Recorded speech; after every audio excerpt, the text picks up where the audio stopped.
ज्ञानतिमिरन्धस्य ज्ञानाञ्जनशलाकया चक्षुरुन्मिलितं येन तस्मै श्रीगुरवे नमः। श्रीचैतन्यमनोभीष्टं स्थापितं येन भूतले स्वयं रूपः कदा मह्यं ददाति स्वपदान्तिकम्। वन्देऽहं श्रीगुरोः श्रीयुतापदकमलं श्रीगुरुन् वैष्णवांश्च श्रीरूपं साग्रजातं सहगणा रघुनाथान्वितं तं सजीवम् साद्वैतं सावधूतं परिजनसहितं कृष्णचैतन्यदेवं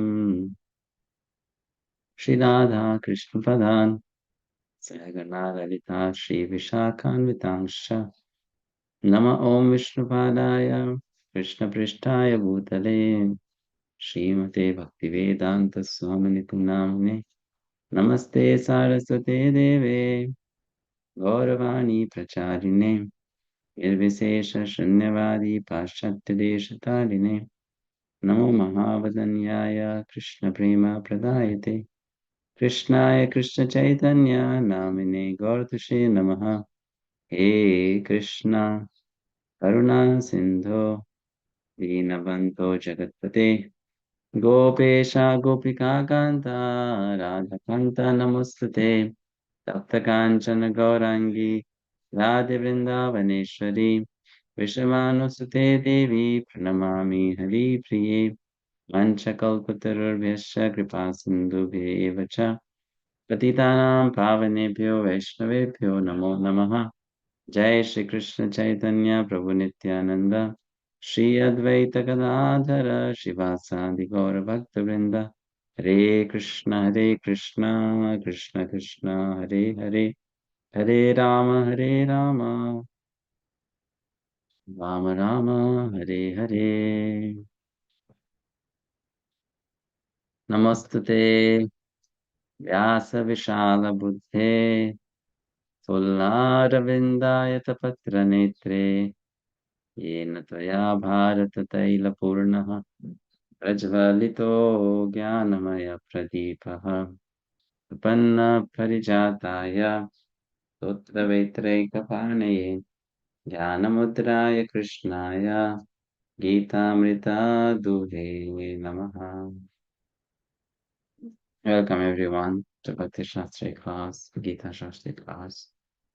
We are studying from chapter 6 and tomorrow we'll complete the chapter.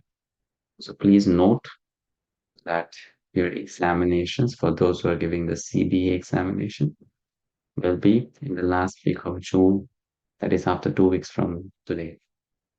So you will have 2 weeks of study time, free time, and the exam is preponed by 1 week. All right, so we are on chapter 6 and verse number 16. Krishna is talking about Ashtanga Yoga to Arjuna. Now I'll mention the obstacles that an Ashtanga yogi faces on his path of practice. So what are those obstacles?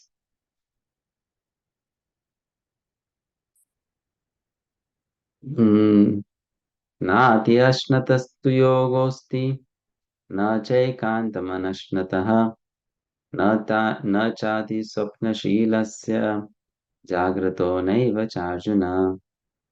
There is no possibility of one's becoming a yogi or Arjuna if one eats too much or eats too little, sleeps too much or does not sleep enough.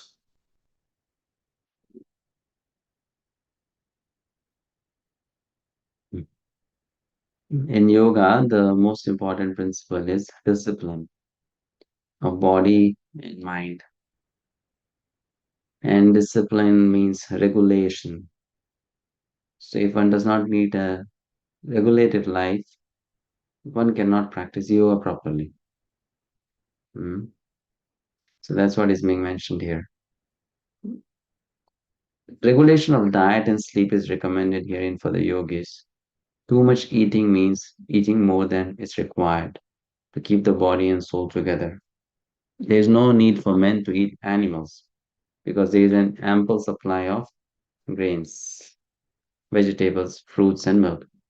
Such simple food stuff is considered to be in the mode of goodness, according to the Bhagavad-gita.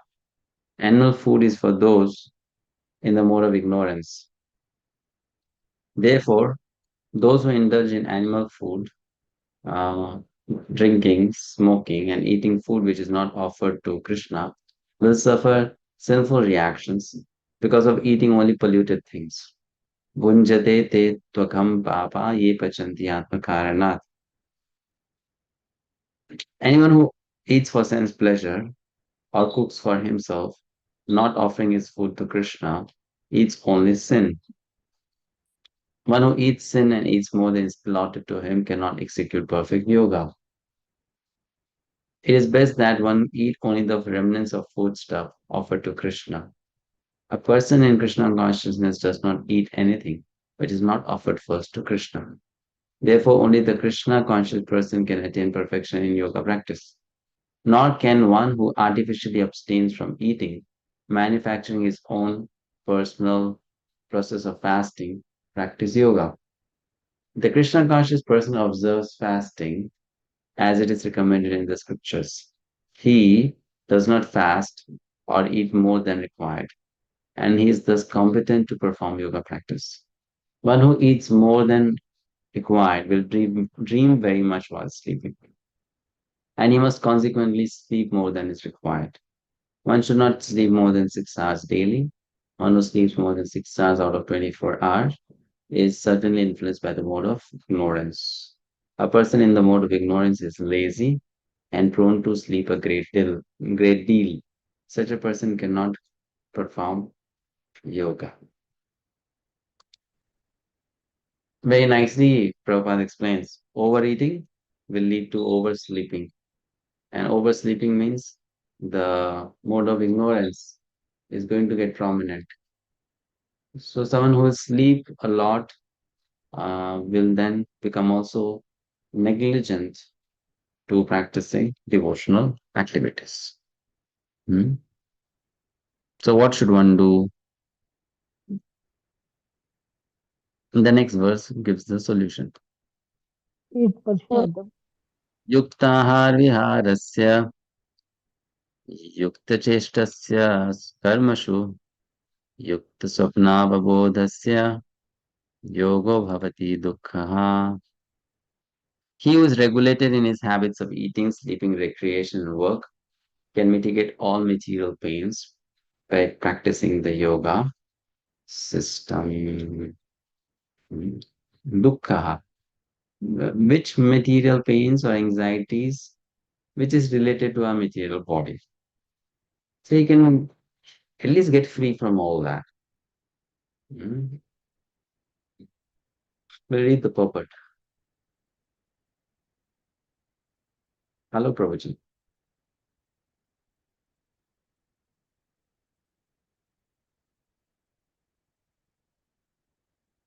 Hello, Prabhuji. Hare Krishna Prabhu, Dandvat. Extravagant in the matter of eating, sleeping, defending, and mating, which are demands of the body, can block advancement in the practice of yoga. As far as eating is concerned, it can be regulated only when one is practiced to take and accept prasadam, sanctified food. Lord Krishna is offered according to the Bhagavad-gita 9.26 vegetables, flowers, fruits, grains, milk, etc. In this way, a person in Krishna consciousness become automatically trained not to accept food not meant for human consumption or not in the category of goodness. As far as sleeping is concerned, a Krishna conscious person is always alert in the discharge of his duties in Krishna consciousness, and therefore any unnecessary time spent sleeping is considered a great loss. Avyartha kalatvam. A Krishna conscious person cannot bear to pass a minute of his life without being engaged in the service of Lord. Therefore, his sleeping is kept to a minimum. His ideal in this respect is Srila Rupa Goswami, who was always engaged in the service of Krishna and who could not sleep more than 2 hours a day. And sometimes not even that. Thakur Haridas would not even accept prasadam, not even sleep for a moment without finishing his daily routine of chanting with his beads 300,000 names. As far as work is concerned, a Krishna conscious person does not do anything which is not connected with Krishna's interest, and thus this work is always regulated and is untainted by sense gratification. Since there is no question of sense gratification, there is no material leisure for a person in Krishna consciousness. And because he is regulated in all his work, speech, sleep, wakefulness, and all other bodily activity, there is no material misery for him. Hare Krishna. Hare Krishna.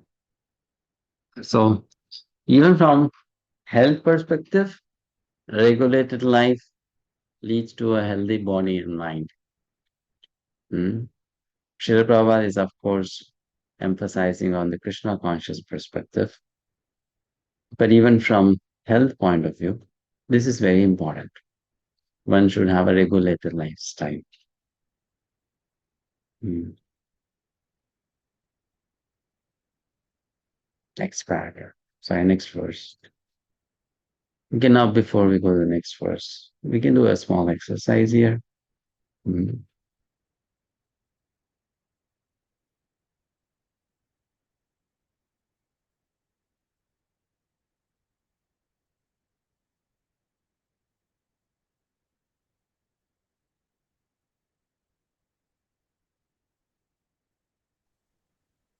So here you can, instead of doing it as a group exercise, we can do it as an individual exercise. That in your personal life, how can you regulate these four things? Eating, sleeping, recreation, and work. What Prabhuji, can measures? Yeah, you're not able to see the screen. yeah, I can see. I'm saying regarding eating, can I say something? You don't say now, you note it down. Okay.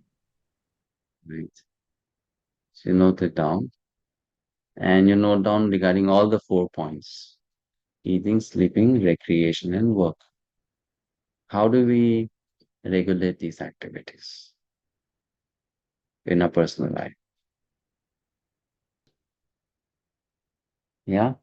Now, eating and sleeping, I don't think that is a challenging topic. We all know how to regulate that in our personal life. Mm. Now, the next two topic, first is recreation and the second is work. We may have to put efforts in regulating that.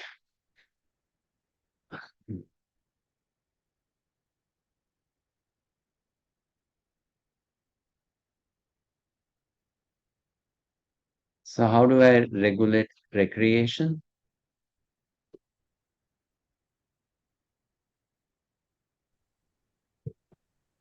Really, weekend satsang program and going to temple and planning for yatra along with devotees.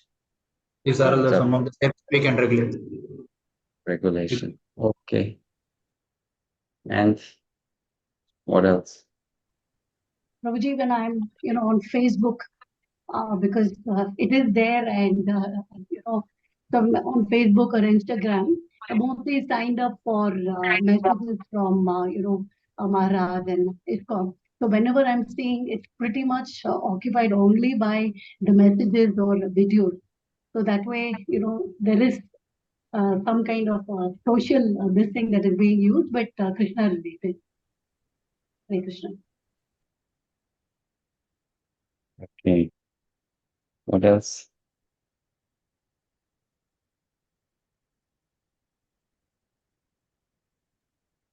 By avoiding ourselves in unnecessary talks, by stopping us from prajalpa Hmm. and Srila Vishwanath Thakur says, he mentions one activity as a recreation, which is very interesting. He says, walking. walking. And he suggests that devotees should walk, right? That's a good recreation for devotees. Why walking, he says? Because walking declutters your mind. Walking, Japa walk can be an option. walking makes your mind less stressed. It removes the burden of the mind. Devotees will not play sports. Devotees will not go watch a movie. Devotees will not, they may not even go for swimming. So, but this is something which devotees can try. Walking. You can do japa walk. You can even do um, like hear a lecture during your walk, or you can just be with yourself while you're walking. Mhm. Fine.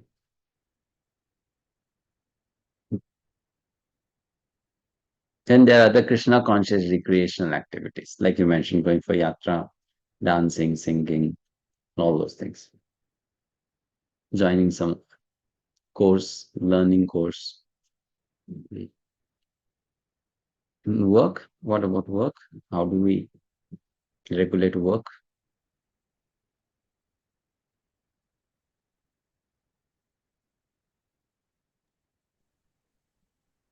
Working with Krishna consciousness, Prabhu, and Mhm. not working too much for earning money for our sense gratification. What is just Mm. required, that much only we have to work. In the sense, the salary which we get, for that we have to work, not to get the name or fame. And some people are working extra hours. They are doing regular work, and then again they are coming to home. They are doing part-time job like that Mhm. for earning more for the sense gratification. Those things we should not do. Yeah, we should not do. And Attending periodical Harinam Sankirtan and book distribution, that's what recreation. work in the temple as seva, Okay, working in the temple as saving time. Prabhuji, we should not work so much that the work of our material life uh, takes our time from the spiritual life. Hmm. Correct. That's right. Sometimes distributing prasadam to our colleagues in the office, at workplace. That's not called regulation in working. That's you're making your workplace Krishna conscious. You're dealing with Krishna conscious.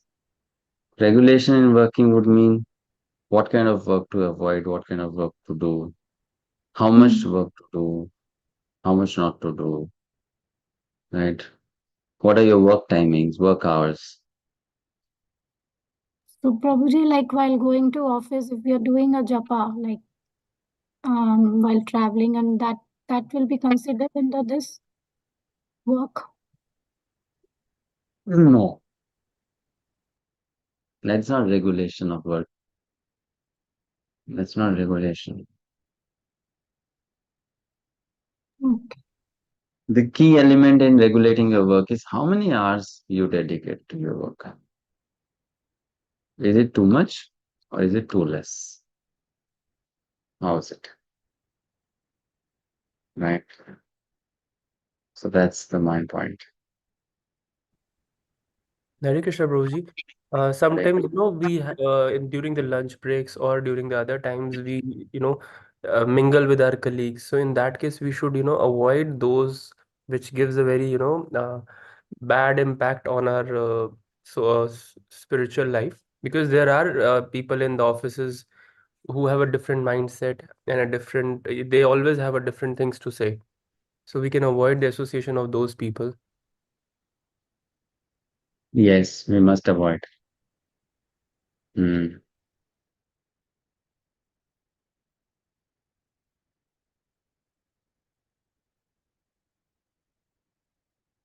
Okay, having done that, a person can then reach to perfectional stage in yoga. Right? Next verse. Yada Viniyatam chittam atmani evavatishtate nispriya sarvakamebhyo yuktaityuchyate tada. When the yogi, by practice of yoga, disciplines his mental activities and becomes situated in transcendence, devoid of all material desires, he is said to be well established in yoga. Yes. Vaishya Mataji. Hare Krishna Prabhuji. The activities of the yogi are distinguished from those of an ordinary person by his characteristic cessation from all kinds of material desires, of which sex is the chief. A perfect yogi is so well disciplined in the activities of the mind that he can no longer be disturbed by any kind of material desire. This perfectional stage can automatically be attained by persons in Krishna consciousness, as stated in the Srimad Bhagavatam 9.4:18 to 20. Savai manaha Krishna padara vindayor vachamsi vaikunta gunar varnane karau hare mandira marjanadishu shrutim चक्रारच्युत सत्कतोदये मुकुन्दलिङ्गालय दर्शने दर्शौ तद्भृत्य गात्र स्पर्शेऽङ्ग सङ्गमम् गृहाणं च तत् पादसरोजसौरभे श्रीमत्तुलस्या रसनां तत् अर्पिते पादो हरे क्षेत्र पादानुसर्पणे क्षीरो ऋषिकेश पादाभिवन्दने कामं च दास्येन तु कामकामयया यतोत्तम श्लोक जनाश्रय रतिः. King Ambarisha first of all engaged his mind on the lotus feet of the Lord or lotus feet of Lord Krishna. Then, one after another, he engaged his words in describing the transcendental qualities of the Lord. His hands in mopping the temple of the Lord, his ears in hearing of the activities of the Lord, his eyes in seeing the transcendental forms of the Lord, his body in touching the bodies of the devotees, his sense of smell in smelling the scent of the lotus flowers offered to the Lord, his tongue in tasting the tulsi leaf offered at the lotus feet of the Lord, his legs in going to places of pilgrimage and the temple of the Lord, his head in offering obeisances unto the Lord, and his desires in executing the mission of the Lord. All these transcendental activities are quite befitting a pure devotee. This transcendental stage may be inexpressible subjectively by the followers of the impersonalist path, but it becomes very easy and practical for a person in Krishna consciousness, as is apparent in the above description of the engagement of Maharaja Ambarisha. Unless the mind is fixed on the lotus feet of the Lord by constant remembrance, such transcendental engagements are not practical. In the devotional service of the Lord, therefore, these prescribed activities are called archana, or engaging all the senses in the service of the Lord. The senses and the mind require engagement.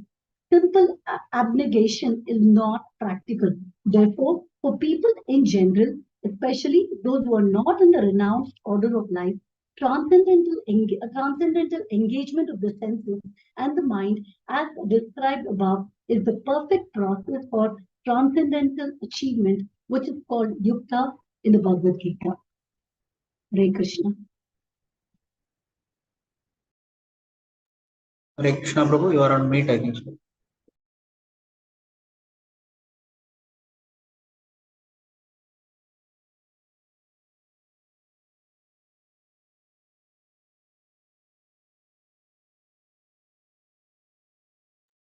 Hare Krishna. Sorry, someone was knocking at the door.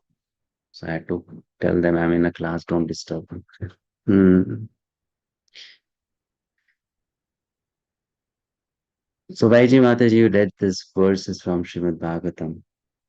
And this is something which I want to point out, that in Bhagavad-gita, wherever the topic of mind control comes, Srila Prabhupada quotes the example of Ambarish Maharaj. So this is a very interesting point to note. Why is quoting Ambrish Maharaj? Because Ambrish Maharaj always kept himself busy in doing Krishna conscious activities. So Srila Prabhupada is giving us a solution, right? That is mentioned in the last paragraph also. This transcendental stage may be inexpressible subjectively by the followers of the impersonal path, but it becomes very easy and practical for a person in Krishna consciousness, as is apparent in the above description of the engagements of Maharaj Ambarish. Unless the mind is fixed on the lotus feet of the Lord by constant remembrance, such transcendental engagements are not practical. In the devotional service of the Lord, therefore, these prescribed activities are called archana, or engaging all the senses in the service of the Lord. The senses and the mind require engagements. Simple abnegation is not practical. Therefore, for people in general, especially those who are not in the renounced order of life, transcendental engagement of the senses and mind, as described above, is the perfect process for transcendental achievement, which is called yukta in the Bhagavad-gita.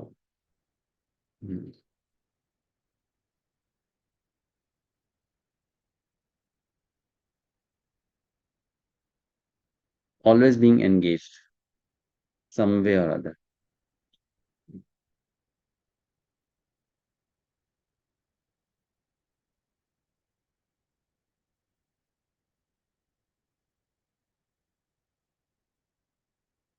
This is a table of activities in which Ambarish Maharaj engaged himself.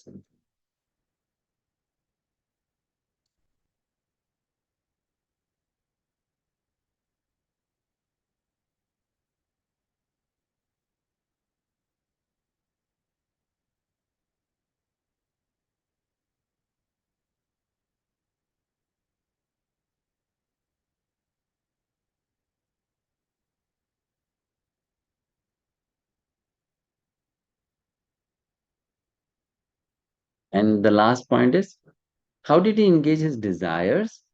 He engaged his desires by executing the mission of the Lord, which means he made his desires the same as the desires of Krishna. That's how he engaged his desires. At present, what is Krishna's desire? At present, Krishna has come in the form of Sri Chaitanya Mahaprabhu. And his desire is that people, they should preach the message of Krishna consciousness after they have practiced it, right? So this is how a devotee can dovetail the spirit of desiring in Krishna service. That you desire to do something for the mission of Sri Chaitanya Mahaprabhu, right? Next verse.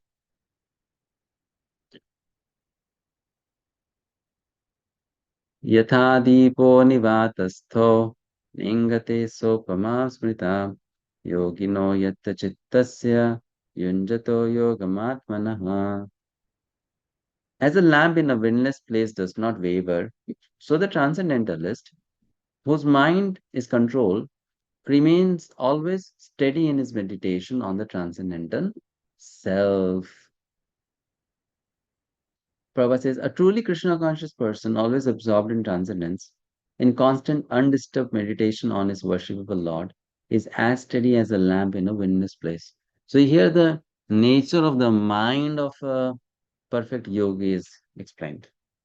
The mind of a perfect yogi is unwavering, is steady as a lamp in a windless place. You must have noticed a lamp in a windless place. Its flame goes straight up. It doesn't waver, right?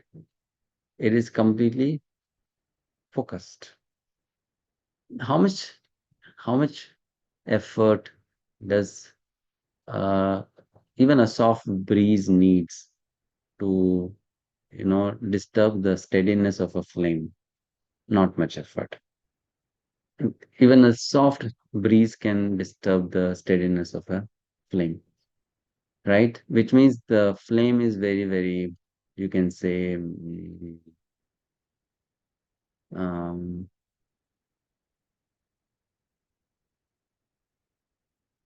vulnerable.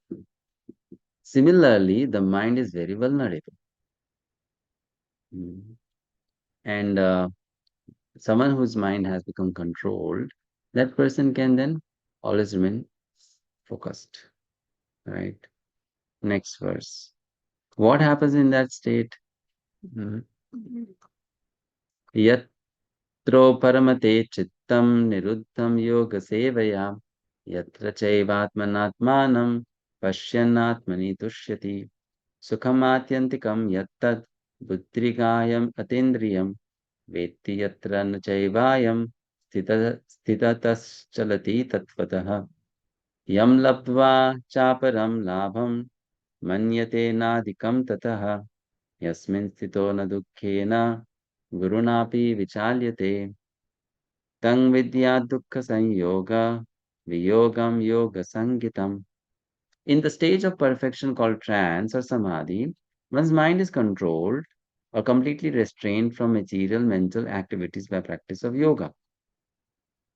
This perfection is characterized by one's ability to see the self by the pure mind and to relish and rejoice in the self. In that joyous state, one is situated in boundless transcendental happiness, realized through transcendental senses. Established thus, one never departs from the truth. And upon gaining this, he thinks there is no greater gain. Being situated in such a position, one is never shaken, even in the midst of greatest difficulty. This indeed is actual freedom from all miseries arising from material contact. So this verse is talking about the state of mind of a perfect yogi. How it feels to be in samadhi. That's the point discussed here. How does someone at samadhi feels like?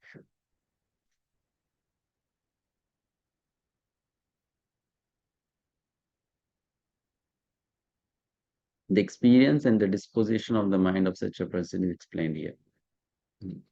Let's read the first paragraph. Nagarajan Prabhu. Hare Krishna. By practice of yoga, one becomes gradually detached from the material concepts. This is the primary characteristics of the yoga principle. And after this, one becomes situated in trance or samadhi, which means that the yogi realizes the super soul through transcendental mind and intelligence, without any of the misgivings of identifying the self with the super self. Yoga practice is more or less based on the principles of the Patanjali system. Some unauthorized commentators try to identify the individual soul with the super soul, and the monists think this to be liberation. But they do not understand the real purpose of the Patanjali system of yoga. There is an acceptance of transcendental pleasure in the Patanjali system, but the monists do not accept this transcendental pleasure out of fear of jeopardizing the theory of oneness. The duality of knowledge and knower is not accepted by the non-dualist. But in this verse, transcendental pleasure realized through transcendental senses is accepted. And this is corroborated by Patanjali Muni, the famous exponent of the yoga system. The great sage declares in his Yoga Sutra 4.33, Purushartha Sunyanam Gunanam Prati Prasavah Kaivalyam Swarupa Pratistha Chitti Shaktiriti. Hare Krishna. Hare Krishna. Vishwanath Prabhu, Vishwabhati Mohan Prabhu. Hare Krishna. Please accept my gloves in this. The Chitti Shakti or internal potency is transcendental. Purushartha means material religiosity, economic development, sense gratification, and at the end, the attempt to become one with the Supreme. This oneness with the Supreme is called Kaivalyam by the monist.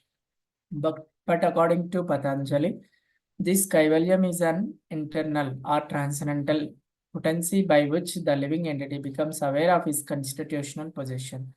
In the words of Lord Chaitanya, this state of affairs is called Chaito Darpana Marjanam, or clearance of the impure mirror of the mind.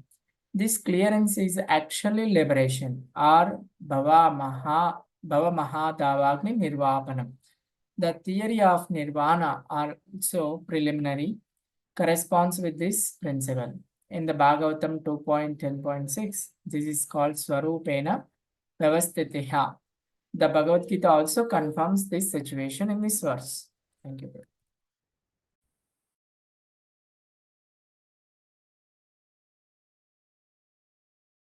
Thank you, Prabhu. Next paragraph. Shamala Mataji. Hare Krishna Prabhuji. After nirvana or material cessation, there is the manifestation of spiritual activities or devotional service to the Lord, known as Krishna consciousness. In the words of Bhagavatam, Sarupena Vyavastiha, this is the real life of the living entity. Maya or illusion is the condition of spiritual life contaminated by material infection. Liberation from this material infection does not mean destruction of the original eternal position of the living entity.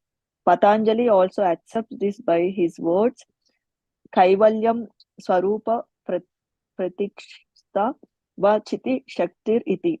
This Chiti Shakti or transcendental pleasure is real life.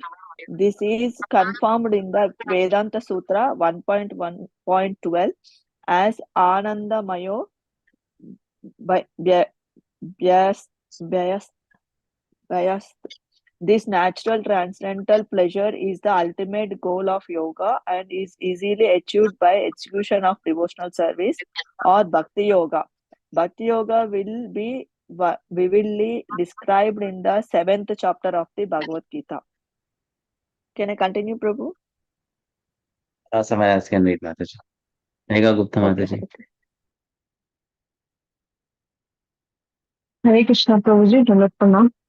In the yoga system, as described in this chapter, there are two kinds of samadhi called samprajanata samadhi and asamprajanata samadhi. When one becomes situated in the transcendental position by various philosophical researches, he is said to have achieved samprajanata samadhi. In the asamprajanata samadhi, there is no longer any connection with mundane pleasure, for one is then transcendental to all sort of happiness derived from the senses. When the yogi is once situated in that transcendental position, he is never second from it. Unless the yogi is able to reach this position, he is unsuccessful. Today's so-called yoga practice, which involves various sense pleasures, is contradictory. A yogi indulging in sex and intoxication is a mockery. Even those yogis who are attracted by the siddhis, perfection, in the process of yogas are not perfectly situated. If yogis are attracted by the byproduct of yoga, then they cannot attain the stage of perfection, as is stated in this verse. Persons, therefore, indulging in the mexo practice of gymnastic spirits or siddhis should know that the aim of yoga is lost in that way. May I continue, Prabhuji? Someone else can read, Mataji. Vaishana Leela Mataji. Please read these two paragraphs.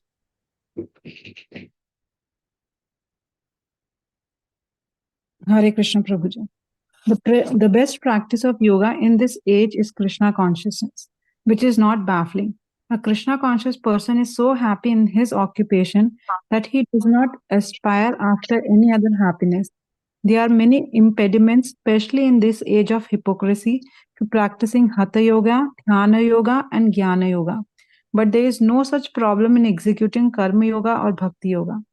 As long as the material body exists, one has to meet the demands of the body, namely eating, sleeping, defending, and mating. But a person who is in pure Bhakti Yoga or in Krishna consciousness does not arouse the senses while meeting the demands of the body. Rather, he accepts the bare necessities of life, making the best use of a bad bargain, and enjoys transcendental happiness in Krishna consciousness. He is callous towards incidental occurrences such as accident, disease, scarcity, and even the death of a most dear relative. But he is always alert to execute his duties in Krishna consciousness or Bhakti Yoga. Accidents never deviate him from his duty. As stated in Bhagavad-gita 2.14, Agama payino nityas tam tatikshasva bharata. He endures all such incidental occurrences because he knows that they come and go and do not affect his duties. In this way, he achieves the highest perfection in yoga practice. Hare Krishna.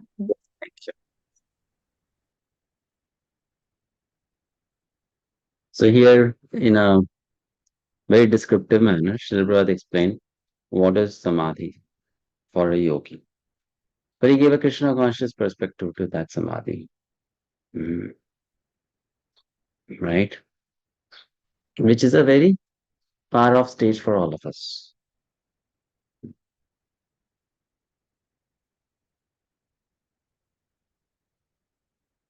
Next verse. So now, how to attain to this stage of samadhi? You need great determination. Without that determination, it won't be possible. Right? So Krishna is asking Arjuna, Sanishchayena yoktavyo yogo nirvinna chetasa sankalpa prabhavan kamang tyaktva sarvana sheshataha manasavendriya gramam viniyamya samantataha. One should engage oneself in the practice of yoga with determination and faith and not be deviated from the path. One should abandon without exception all material desires born of mental speculation and thus control all the senses on all sides by the mind.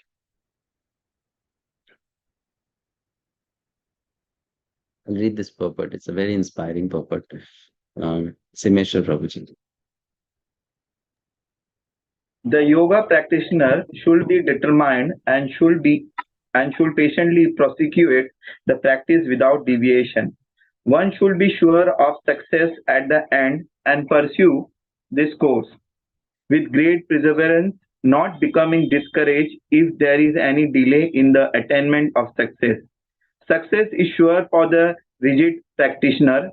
Regarding Bhakti Yoga, Rup Goswami says, Utsaha Nishchaya Dharya Tattat Karma Pravartanat Sangatyagat Tato Vritte Sarvir Bhakti Prasiddhyati. One can execute the process of Bhakti Yoga successfully with full-hearted enthusiasm, perseverance, and determination by following the prescribed duties in the association of devotees and by engaging completely in activities of goodness. Updeshamrit, Shlok number 3. As for determination, one should follow the example of the sparrow who lost her eggs in the waves of the ocean. A sparrow laid her eggs on the shore of the ocean, but the big ocean carried away the eggs on its waves. The sparrow became very upset and asked the ocean to return her eggs. The ocean did not even consider her appeal. So the sparrow decided to dry up the ocean. She began to pick out the water in her small beak, and everyone laughed at her for her impossible determination. The news of her activity spread, and at last Garuda, the gigantic bird carrier of Lord Vishnu, heard it. He became compassionate toward his small sister bird, and so he came to see the sparrow. Garuda was very pleased by the determination of the small sparrow, and he promised to help. Thus Garuda at once asked the ocean to return her egg, lest he himself take up the work of the sparrow. The ocean was frightened at this and returned the egg. Thus the sparrow became happy by the grace of Garuda. Similarly, the practice of yoga, especially Bhakti Yoga in Krishna consciousness, may appear to be a very difficult job. But if anyone follow the principle with great determination, the Lord will surely help. For God helps those who help themselves. Hare Krishna.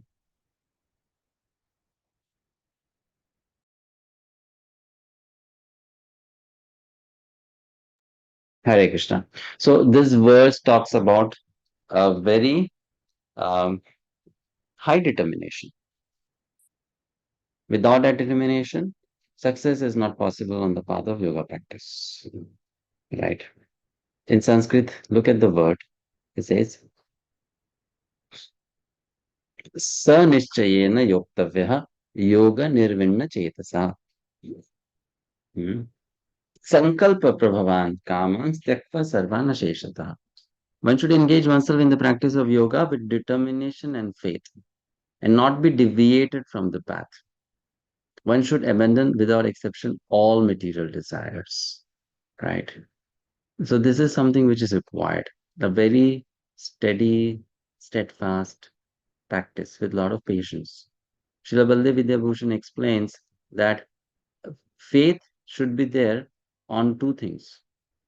One is the goal, and the other is the process to reach that goal. If you don't have faith on either of these things, you'll never make to the goal. So, goal is what? Krishna Prema, going back to God, it is the goal. One should have complete faith that Krishna exists, Krishna's Dham exists, and Krishna Prema also exists. Right? And that Krishna Prema is the state of ultimate happiness or satisfaction for the living entity. That faith should be there. Then, after one has understood that this is the reality, there should be faith on the process that I have taken up to reach there. That process will take me to the goal, desired goal. Then I will execute the process or participate in the process very faithfully. For Ashtanga Yogi, it takes long time to attain success, which means he should even have this kind of determination that if I don't complete in this life, if I don't complete in this life, I'm ready to continue in the next life. That much determination um, yogi should have, right? For a devotee, it does not take so much time, but for a yogi, it does take so much time. Okay. Yeah. Hare Krishna, Prabhuji. May I ask one question? Yeah. Prabhuji, while we are in the association of the lot of devotees, sometimes, we have faith in the process and we are aware of the goal. But sometimes you come across the devotees who are, very senior to you, and they are almost 25, 30 years in bhakti, practicing bhakti very sincerely. But still, when time comes when you see that they have a lot of, vices like, anger, envy. So when you see all those things in those senior devotees, sometimes yourself get little bit shattered or confused that does that process really works? Because if that person who is so much senior and is practicing the bhakti so sincerely since so many years and still that person is not able to overcome those vices, then how it will work on me who is nothing in front of him? So how to keep ourselves motivated and continue with that? How do you know that devotee is practicing sincerely?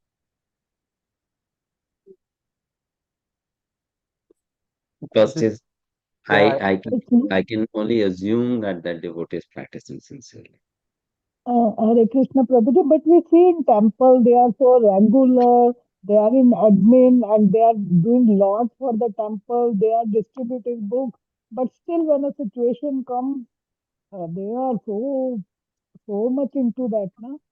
Sorry to say all that, So but that's what I'm we asking. don't How do you know that someone is practicing sincerely?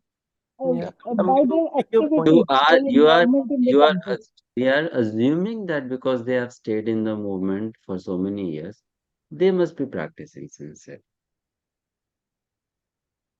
That's an assumption, or maybe that's an expectation, right? First thing is that. First, it's an expectation or it's an assumption. So therefore, you are not able to uh, digest that the result which should be seen is not being visible, right? So we may be wrong in our understanding or assumption. They may not have practiced so sincerely. First, that is possible. Second, do I know the state of consciousness at which that devotee entered the movement? How bad was the condition at that time? I don't know. So I don't know in those 20, 25 years of practice, how much progress that devotee has made. That also I don't know. Right? Isn't it? Third thing, I might be seeing a bad quality in that devotee, but perhaps that's the only bad quality in that devotee. Hmm. All the other bad qualities that devotee has overcome, and this is one bad quality that the devotee is struggling too much with. Right? And the fourth thing, which is again very important, sometimes certain things are some people's nature.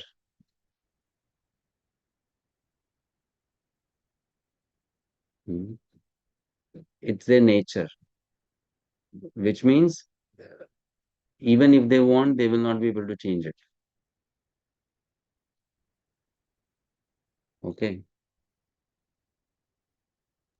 So, Prabhuji, nature cannot be changed even in being in Krishna consciousness for so many years, practicing for so many years. It's difficult to change our Certain nature. things will not change. Certain things will not change. Will not change. Like for example, uh, someone's speech may be little harsh naturally, and you might be a very soft-spoken person. So you might be thinking, if I am not a sincere devotee and I can be so soft-spoken, why that devotee is so sincere and senior, not so soft-spoken?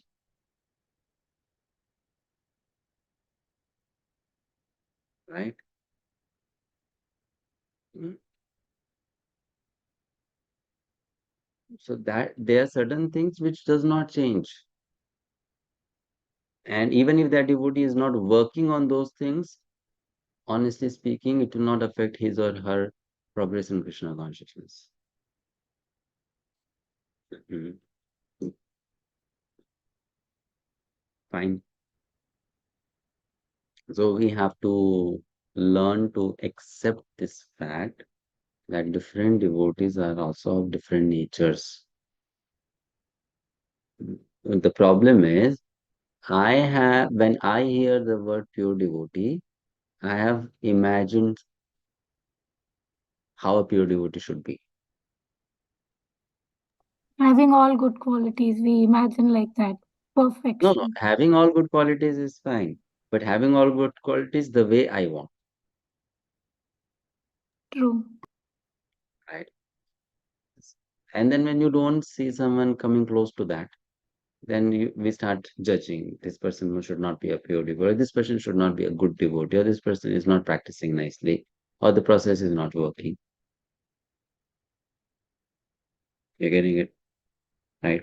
Now, if you are not able to appreciate this, spend some time being very close to a pure devotee. And you know what will be your experience then? You'll start finding fault in him also.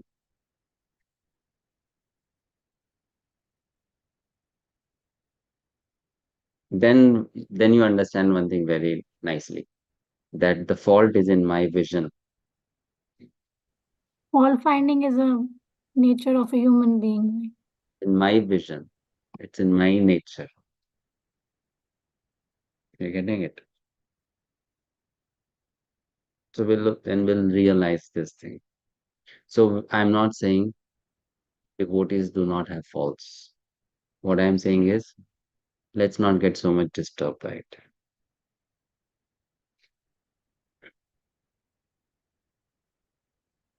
Hmm? That is another trick of Maya to discourage us. You see that devotee could not make succeed in 20 years, then what will you do? This is another trick of Maya. Because of ignorance, tamoguna, we like to see faults in others and get discouraged by those faults.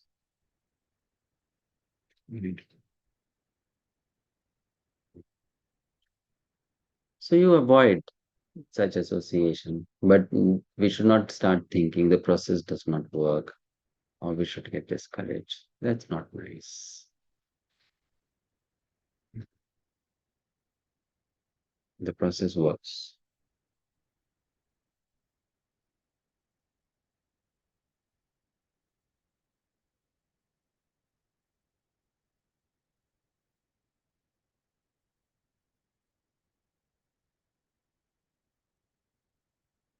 Sometimes you may be a very sincere devotee, but you may be careless. Like, to give an example, you are a doctor, you want to cure the patient, but because you are careless, you borrowed the illness of the patient or the disease of the patient. You know. So those who are practicing and preaching Krishna consciousness, sometimes because of carelessness, they start borrowing vices from others. Because you are dealing with it, right? It doesn't mean that you are wrong, but just that you are not careful in dealing with the material energy of Krishna, right? So it has left an impression on you and it has also affected you.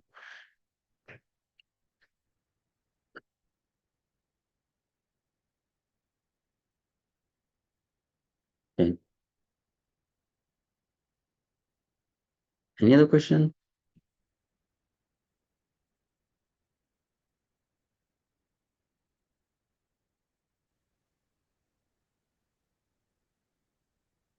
Next verse. शनैः शनैर् उपरमेत् बुद्धया धृतिगृहतया आत्मसंस्थं मनः कृत्वा न किञ्चित् अपि चिन्तयेत्. Gradually, step by step, one should become situated in trance by means of intelligence, sustained by full conviction. And thus the mind should be fixed on the self alone and should think of nothing else. The intelligence sustained by full conviction. Full conviction means here basically faith. So one should always convince oneself about the process and the goal. Then there will be a steady intelligence. Let's read the purport. Kunal Prabhu. Hare Krishna Babuji, Hare Krishna everyone. By proper conviction and intelligence, one should gradually cease sense activities. This is called pratyahara. The mind being controlled by conviction, meditation, and cessation from the senses should be situated in trance or samadhi. At that time, there is no longer any danger of becoming engaged in the material conception of life. In other words, although one is involved with matter as long as the material body exists, one should not think about sense gratification. One should think of no pleasure aside from the pleasure of the Supreme Self. This state is easily attained by directly practicing Krishna consciousness. Thank you. Hare Krishna. Hare Krishna. Yato yato nischalati manaschanchalamasthiram tatastato niyam. Please mute yourself. Atmanyeva vashangnayet. From wherever the mind wanders, due to its flickering and unsteady nature, one must certainly withdraw it and bring it back under the control of the self. Yataha yataha means wherever. Tataha tata from there. One should bring the mind back. Niyam yaitad, and one should do it regularly because the mind will also go off the track quite regularly. That's its nature, right? So one should bring the mind back. Atman eva vasham nayet. And one should control that mind. How? Using one's intelligence, fixed intelligence. One should control the mind. Reminding oneself the goal. That's the point. You have to remind yourself the goal. Therefore, you can see some people, they write the goal on a wall, on a chart, on a piece of paper, and keep it in front of their eyes, and they keep on reading it because they want to remind themselves that this is the goal. So similarly, one has to remind oneself again and again, bring the mind back as a practice. What happens when we allow the mind to graze upon sense gratificatory objects or the sense objects? It gets distracted and it starts grazing upon the sense objects. We get involved in sense gratification. What happens then? We get away from Krishna. What else? When we allow the mind to be distracted and graze over sense objects?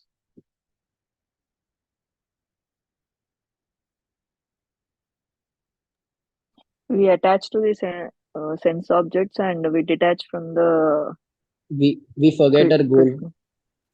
We deviate from the path and as Prabhuji said, forget the goal. We will be entangled in Maya's clutches, where we'll be Jara Vyadi, always keep on rotating on the karmic life. Someone else said we lose taste in spirituality. We lose taste in spirituality. It might also be difficult to come back again once we are caught up too much in the material world. Yeah. We will lose the tranquility of mind. You lose the tranquility of mind. And without a tranquil mind, one cannot engage in yoga practice. Right? We became slave of sense objects than slave of intelligence. Okay.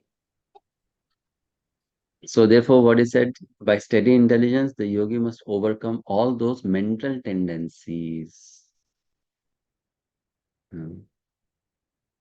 Mental tendencies. Otherwise, our tranquility will be lost. So what we are studying is, we are being asked to be fixed in the self. Being fixed in the self means being fixed in one's identity. Most of the time, people, they are fixed in their thoughts. And the thoughts are created by their past experience. Their previous conditioning creates their thought. So they're fixed in their thoughts, fixed in the mind, basically. So he said, don't be fixed in your mind, in your thoughts. Be fixed on the self. Your identity, spiritual identity. That I am Krishna's servant.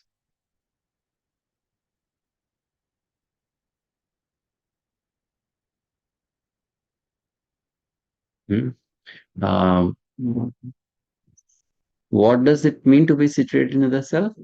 To be situated in your identity, right? Let's read the purport here. Gunagarai Prabhu. Hare Krishna Prabhuji. So the nature of mind is flickering and unsteady, but a self-realized yogi has to control the mind. The mind should not control him. One who controls the mind and therefore the senses as well is called Goswami or Swami. And one who is controlled by the mind is called Godasa or the servant of the senses. A Goswami knows the standard of sense happiness. In transcendental sense happiness, the senses are engaged in the service of Rishikesha or the supreme owner of the senses, Krishna. Serving Krishna with purified senses is called Krishna consciousness. That is the way bringing the senses under full control. What is more, that is the highest perfection of yoga practice. Hare Krishna. Next verse. Prashantamanasam hi enam yoginam sukhamuttamam upaiti shanta rajasam brahma bhutam akalmasham. The yogi whose mind is fixed on me verily attains the highest perfection of transcendental happiness. He is beyond the mode of passion. He realizes his qualitative identity with the Supreme, and thus he is freed from all reactions to past deeds. Purport. Aparajita Madhuri Mataji. Hare Krishna, Prabhuji, Dandavat Pranam. Translation by Srila Prabhupada. Brahma Bhuta is the state of being. Brahma Bhuta is the state of being free from material contamination and situated in the transcendental service of the Lord. Mad Bhaktim Labhate Param. Bhagavad-gita 18.54. One cannot remain in the quality of Brahman, the Absolute, until one's mind is fixed on the lotus feet of the Lord. Save Mana Krishna Padara Vindayo. To be always engaged in the transcendental loving service of the Lord, or to remain in Krishna consciousness, is to be factually liberated from the mode of passion and all material contamination. So this is the state of samadhi. But the first realization in samadhi is Brahma Bhuta. One is free from material contamination. And he understands his qualitative identity with the Supreme Lord. I am non-different from the Supreme in quality, which means I am Satchidananda.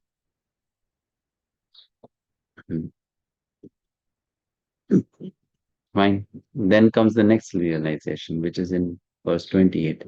Yun janevam sadatmanam yogi vigata kalmashaha sukhena brahma sam sparsham atyantam sukham ashnute. Thus the self-controlled yogi, constantly engaged in yoga practice, becomes free from all material contamination and achieves the highest stage of perfect happiness in transcendental loving service to the Lord. Self-realization means knowing one's constitutional position in relation to the Supreme. The individual soul is part and parcel of the Supreme, and his position is to render transcendental service to the Lord. This transcendental contact with the Supreme is called Brahma Sansparsha.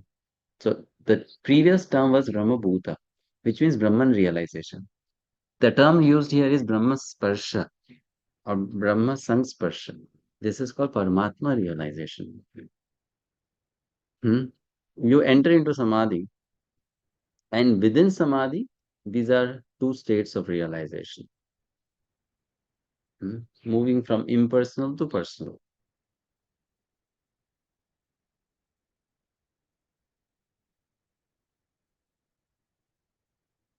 It's like, you are entering into a chamber and it has a door. You enter into that door, then there's another door inside. Then you enter into that door, and there's another door inside. So that's how the journey of a yogi is. He keeps on removing the layers of identification or identity, and finally comes to the identity that I'm spirit soul. And when he dives deeper into that identity, then he comes to realize that that spirit soul is a part of the super soul.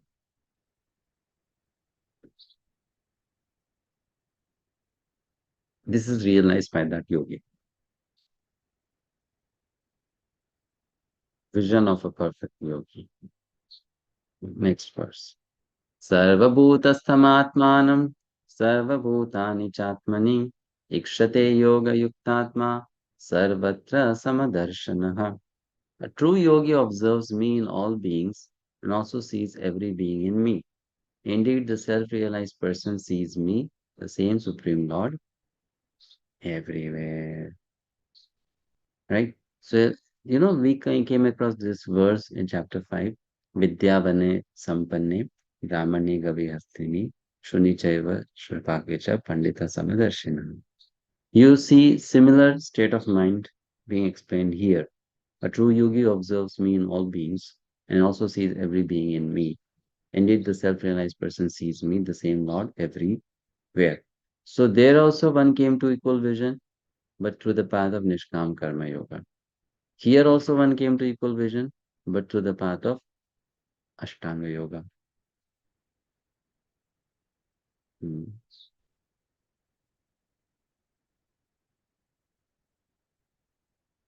Path was different, but ultimately the point reached is the same.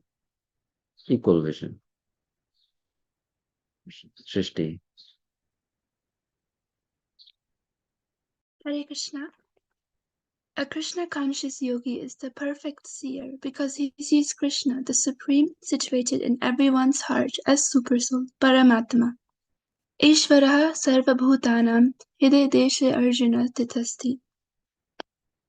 The Lord in his Paramatma feature is situated within both the heart of the dog and that of a Brahmana. The perfect yogi knows that the Lord is eternally transcendental and is not materially affected by his presence in either a dog or a Brahmana. That is the supreme neutrality of the Lord. The individual soul is also situated in the individual heart, but he is not present in all hearts. That is the distinction between the individual soul and the supersoul. One who is not factually in the practice of yoga cannot see so clearly. A Krishna conscious person can see Krishna in the heart of both the believer and the non-believer. In the Smriti, this is confirmed as follows.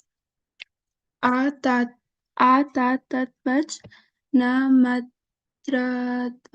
cha atma hi paramo harihi. The Lord, being the source of all beings, is like the mother and the maintainer. As the mother is neutral to all different kinds of children, the Supreme Father or Mother is also. Consequently, the Supersoul is always in every living being.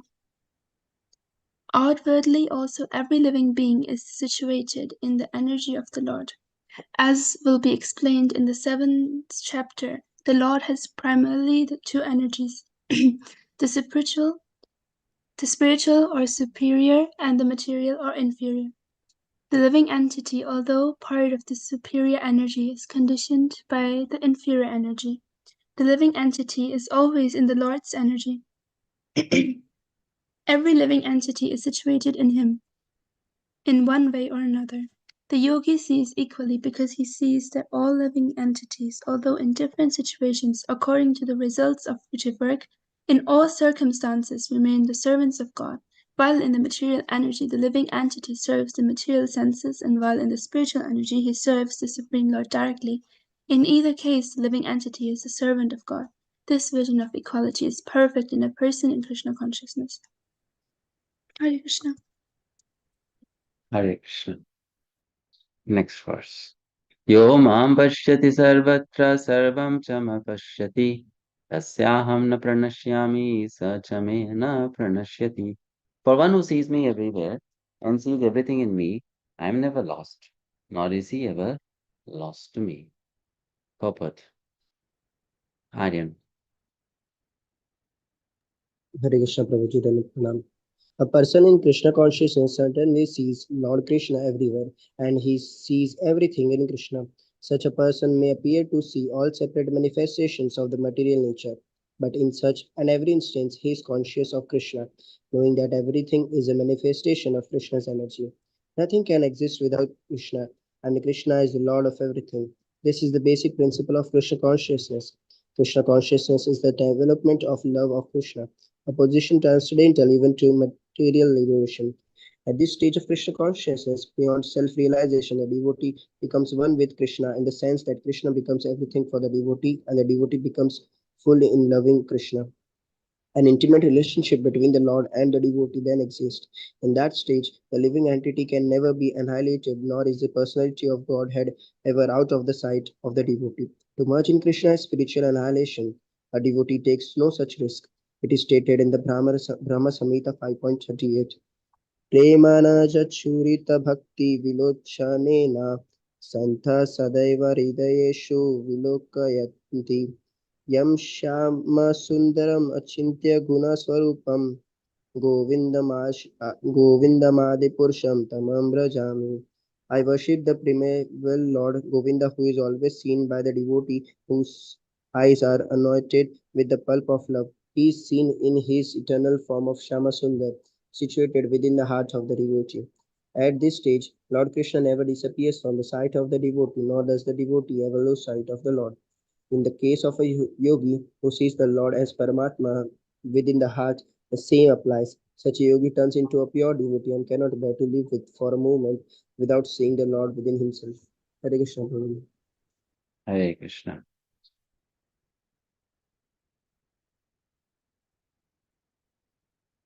So this is not forced perception that, a devotee is artificially trying to see Krishna everywhere. This is something which naturally happens. The devotee sees Krishna only everywhere. And this happens only after one has attained the state of prema, pure love of Krishna. Then one sees Krishna in all and sees all in Krishna. Right? Seeing everything in Krishna means that, like Prabhupada explains, everything is depending on Krishna.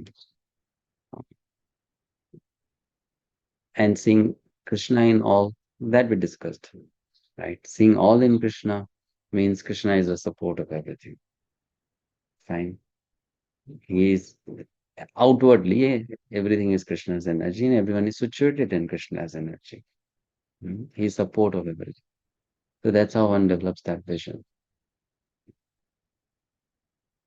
Sarvabhuta sthito yo mam bhajati ekatvamasthitah sarvata vartamanopi sa yogi mai vartate. Such a yogi who engages in the worshipful service of the Super Soul, knowing that I and the Super Soul are one, remains always in me in all circumstances.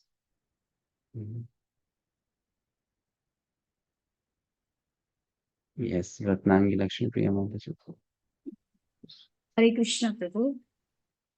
Purport by His Divine Grace C. Bhaktivedanta Swami Prabhupada, Jai Srila Prabhupada. The yogi who is practicing meditation on the super soul sees within himself the plenary portion of Krishna as Vishnu, with 4 hands holding conch shell, wheel, club, and lotus flower. The yogi should know that Vishnu is not different from Krishna. Krishna in this form of super soul is situated in everyone's heart. Furthermore, there is no difference between the innumerable super souls present in the innumerable hearts of living entities. Nor is there a difference between a Krishna conscious person always engaged in the transcendental loving service of Krishna and a perfect yogi engaged in meditation on the super soul. The yogi in Krishna consciousness, even though he may be engaged in various activities while in material existence, remains always situated in Krishna. This is confirmed in the Bhakti Rasamrita Sindhu 1.2.187 of Srila Rupa Goswami, Nikhilasva api avastasu jivan mukta sa uchyate. A devotee of the Lord, always acting in Krishna, automatically liberated. In the Narada Pancharatra, this is confirmed in this way. Dikaladi anavachinne Krishne cheto vidaya cha tanmayo bhavati shipram jivo brahmani yojayet. By concentrating one's attention on the transcendental form of Krishna, who is all-pervading and beyond time and space, one becomes absorbed in thinking of Krishna and then attains the happy state of transcendental association with him. Krishna consciousness is the highest stage of trance in yoga practice. This very understanding that Krishna is present as Paramatma is in everyone's heart makes the yogi faultless. The Vedas, Gopala Tapani Upanishad 1.21 confirm this inconceivable potency of the Lord as follows. Eko api san bahudha yo avabhati. Although the Lord is one, he is present in innumerable hearts as many. Similarly, in the Smriti Shastra, it is said, Eka eva paro Vishnu sarva vyapina samshayah aishwaryat rupa ekam cha suryavat bahudheyate. Vishnu is one, and yet he is certainly all-pervading. By his inconceivable potency, in spite of his one form, he is present everywhere as the sun appears in many places at once. Hare Krishna. Hare Krishna.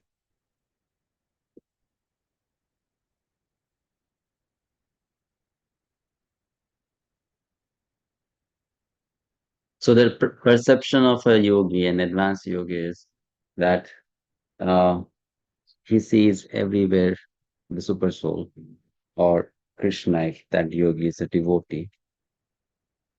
And because his perception is so, his behavior is that he sees every living being equally. Our perception leads to our behavior. Right? And our perception is based on our knowledge. So a yogi is completely convinced of the presence of the super soul everywhere. That is his perception. That perception leads to a behavior. Because the super soul is present everywhere, I am supposed to treat everything or everyone equally in a respectful manner. Right? Srila Prabhupada, when he used to preach Krishna consciousness and he used to deal with people, he was harsh many times. But his harshness wasn't seen by people as his concern. Why? Because externally, though he was harsh, internally, his perception was that this jiva is a part and parcel of Krishna.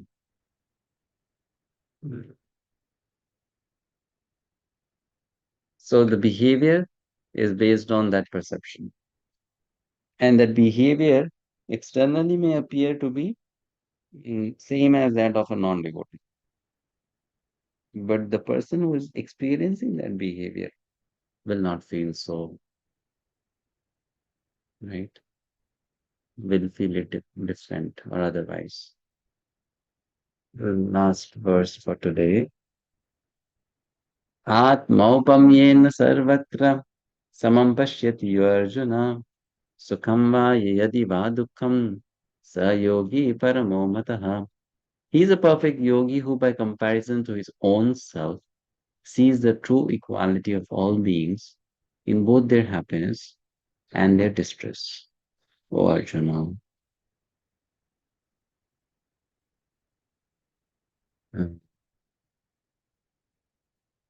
Yes. Uma Mataji.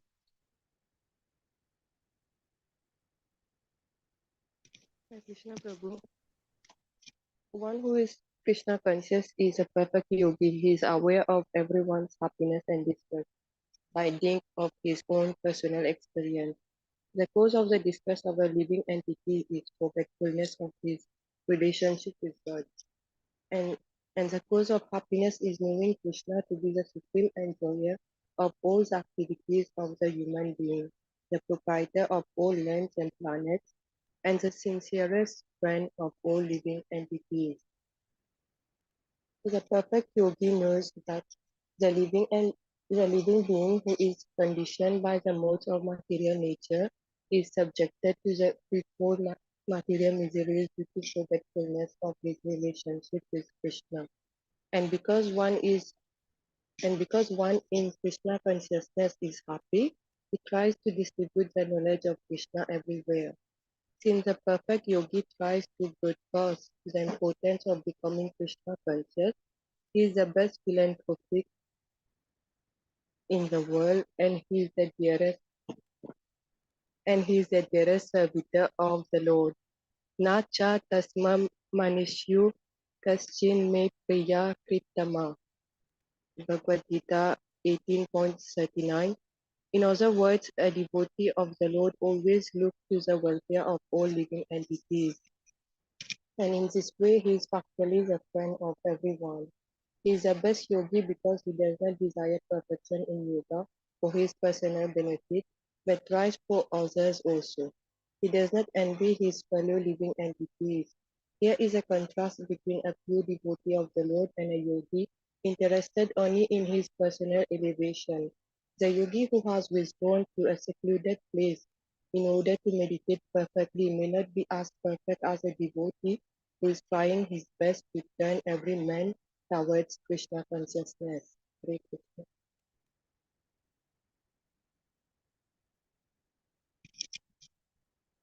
Hare Krishna Prabhu. Hare Krishna. Thank you.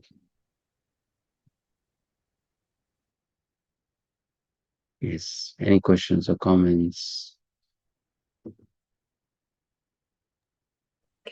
Prabhuji, I have one question. Yes, Ravi. Yeah, Prabhuji, please. the question is, when we're talking about advanced yogi, is advanced yogi as same as a pure devotee, or this advanced yogi is only settled in Paramatma realization? It is the chapter here is about Ashtanga Yogi. So here advanced yogi means an advanced Ashtanga Yogi. Okay, so Prabhupada is talking about perfect yogi. So perfect yogi is a devotee, or he is still in Paramatma realization? He is still in Paramatma realization. Okay. The subject matter is Ashtanga Yogi. But Srila Prabhupada, he inserts the subject of Bhakti Yogi also in between in the purport.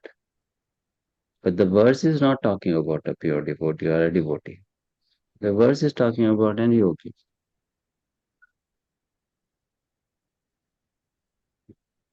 Okay, so we should say what we should understand from this entire adhyaya is at the end when pure this advanced yogi attains samadhi, he is still in Paramatma realization. He is not as good as pure devotee. He is not as good as pure devotee. He is in Paramatma realization. Yes. So Prabhuji, in that stage, a person who has attained Paramatma realization, he also gets liberation, right, Prabhuji? Yeah, that person will also get liberation. That person will also get liberation. But that liberation is not the same as a devotee's liberation. A devotee will get complete liberation. That person will get incomplete liberation. Incomplete means it's not permanent liberation. That liberation is there for a certain period of time, which is a long time. Then after that, then there is again falling down or falling back to material life, material world. So he gets Sayujya Mukti, Prabhuji. Sayujya Mukti. Yes.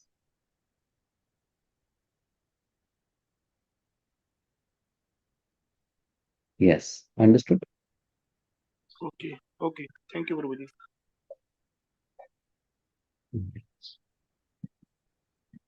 Any other question? Ji, I have a question from the previous class. Can I ask? Yes, Professor. Prabhuji, it is from the 6.1 purport. You had shown one slide where there was Srila Prabhupada's picture, photo. What was that about? And there was another person in that slide. It was about a sannyasi who works, right? The verse says that a sannyasi is not someone who is not lighting up the fire and not doing any work. So we showed how, though Prabhupada was a sannyasi, he was busy working, going to the printer, checking the manuscripts, buying the paper. So he was working like an ordinary man. Okay, thank you, Prabhuji. Sannyas doesn't mean that you stop working.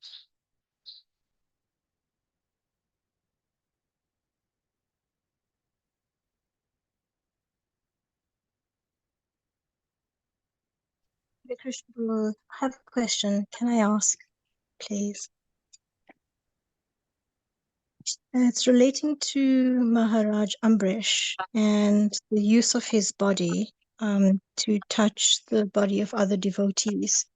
Is that essentially saying to be in association of only devotees and to the exclusion of non-devotees? Or how do I understand that?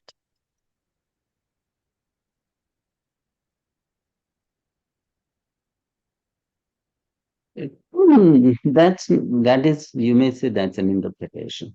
To interpret it like that, one should always be in association of devotees and one should not be in association of non-devotees.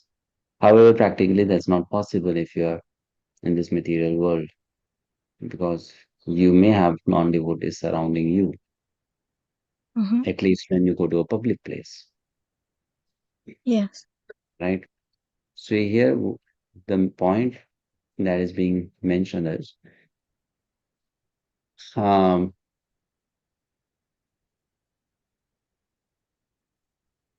the different senses and the sense forms have to be used in Krishna Seva. So for skin, the sensation is touch.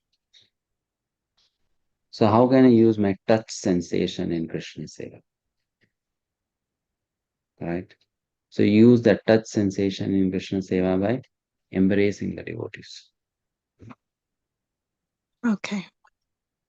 Just like you use the smell sensation by smelling the flowers and tulsi leaves. Right? Sound sensation by hearing sound related to Krishna. Similarly, how do you use your touch sensation? By embracing the devotees of Krishna. Okay, thank you, Prabhu. Hare Krishna. Hare Krishna. Yeah, Mataji. You had your question done, right? You asked the question, no, Neha Mataji? Yes, Prabhuji, it's done. Okay. Any other question?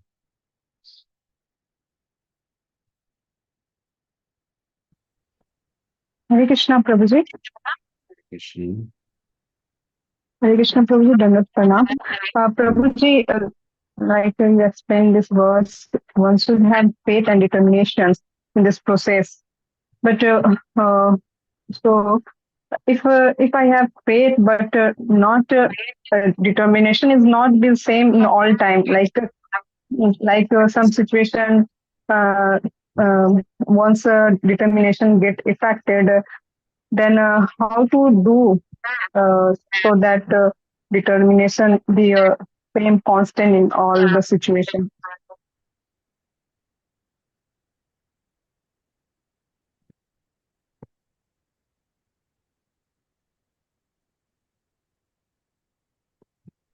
I noticed something, Hare Krishna Mataji.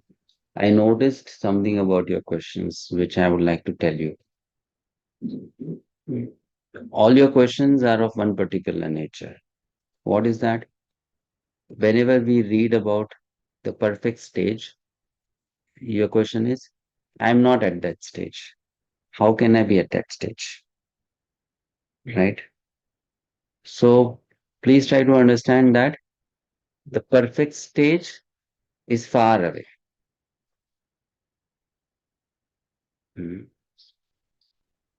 And there is no tip or shortcut which we can apply, and suddenly we can get to that perfect stage.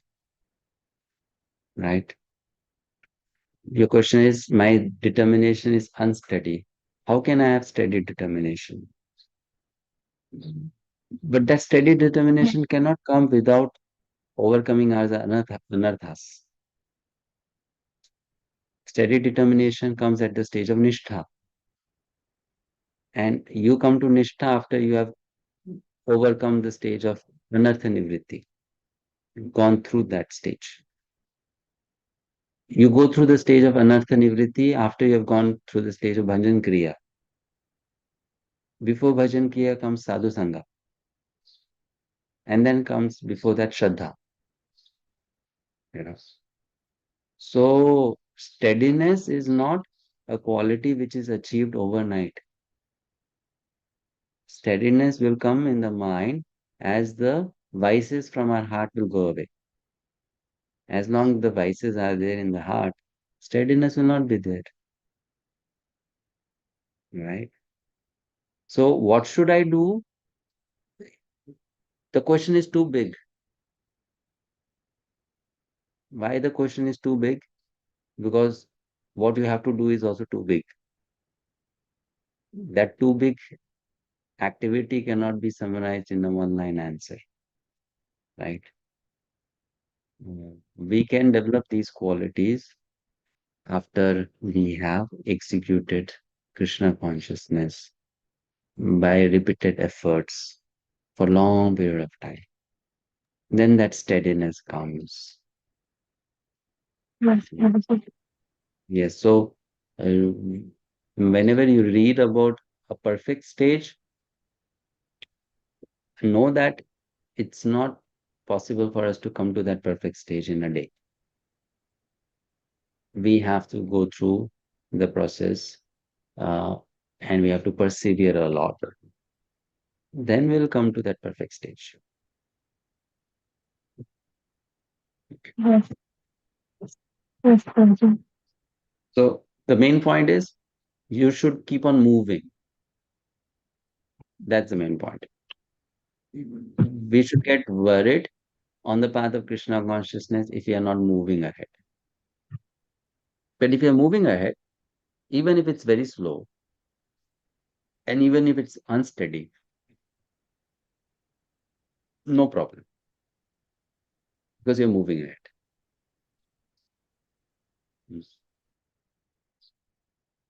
Steadiness and all that will come over time, with time, not soon.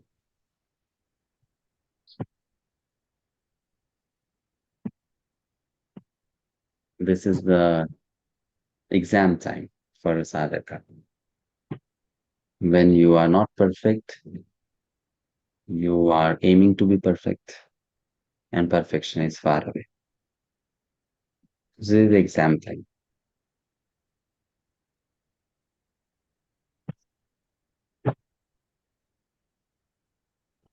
Takes time. We have to just keep on going. Yes, Uma Mataji.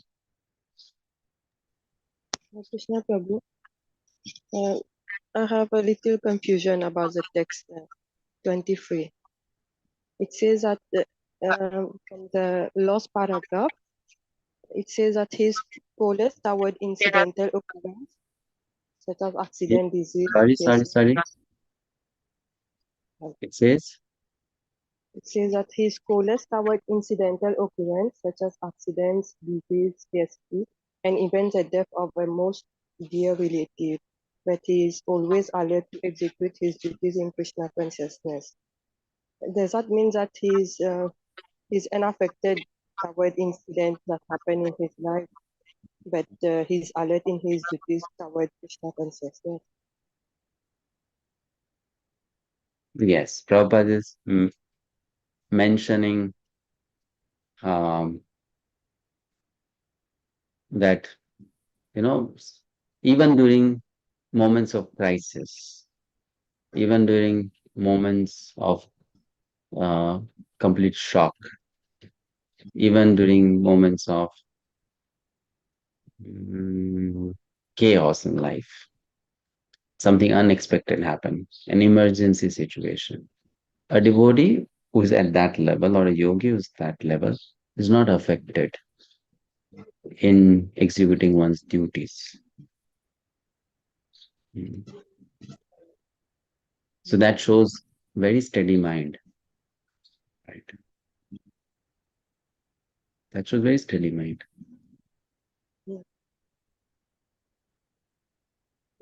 That shows very steady mind. Like, I'll give you an example.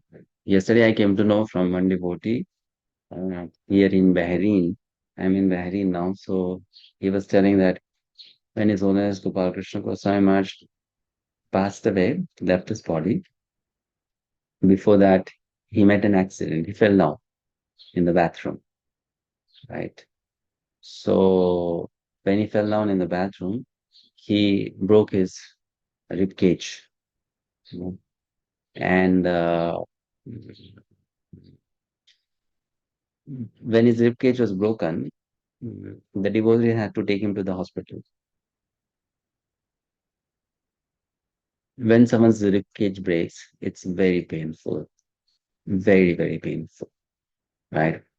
Some people will even faint with that pain. They'll go unconscious, correct? So Maharaj's rib cage was broken, and the devotees called for an ambulance. So they made sure that the ambulance will reach just the door step. Maharaj doesn't have to walk any distance to get into the ambulance. He can just step out of the door and be into the ambulance. But Maharaj said that don't call the ambulance close to the place where I am staying. Keep the ambulance at a distance. Then the devotee said, but then you will have to walk all the way, which is very dangerous for you. Mostly you cannot even walk. You are not in that state of health now that you can walk such a distance. So then they said, should we arrange for a wheelchair? So I said, no, I don't even want a wheelchair. So the devotee said, then you would want to walk to the ambulance. So I said, yes, I want to walk to the ambulance. So the devotee asked, but why, Maharaj? Why do you want to walk to the ambulance? Right? So Maharaj said, because I don't want to let the other devotees know that there is something wrong with me.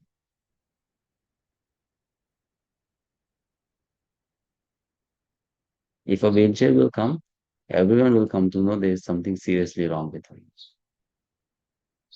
So I said, I want to walk to the ambulance. I just want to walk to the vehicle so that everyone sees me walking. They will be, yeah, he has fallen, but he's not that bad.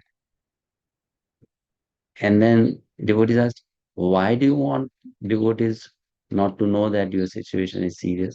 So I said, because if they come to know, they'll give up all their services and stay back in Dehradun. And I don't want them to stay in Dehradun. I want them to go to their respective places and continue their services. Right.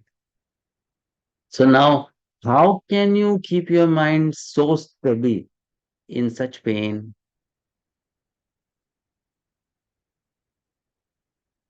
That is only possible when your mind is fixed in the self. Right. So that's what Prabhupada is saying. For an advanced yogi, the mind is so fixed in the self. Accident, emergency, anything will not disturb him.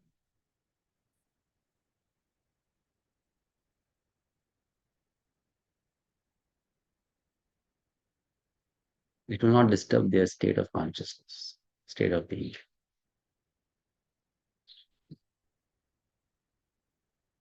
When you are in so much of pain, you can hardly think about someone else, convenience or comfort. You can't. It's not possible. So that's what example is being given here. That an advanced yogi is so steady in his mind, so focused, so fixed in the self, that in situations like accidents, emergencies, fire breakout, whatever, someone dies, even very close relative dies, they are not shaken. Now, you may think, or we may think, it means they don't have emotions. It's not like that. They don't have emotions. But they have directed their emotions in a different direction.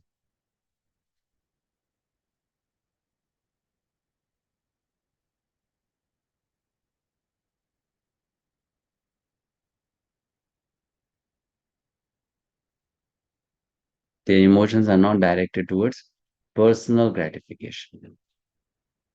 The emotions are directed towards Krishna's pleasure.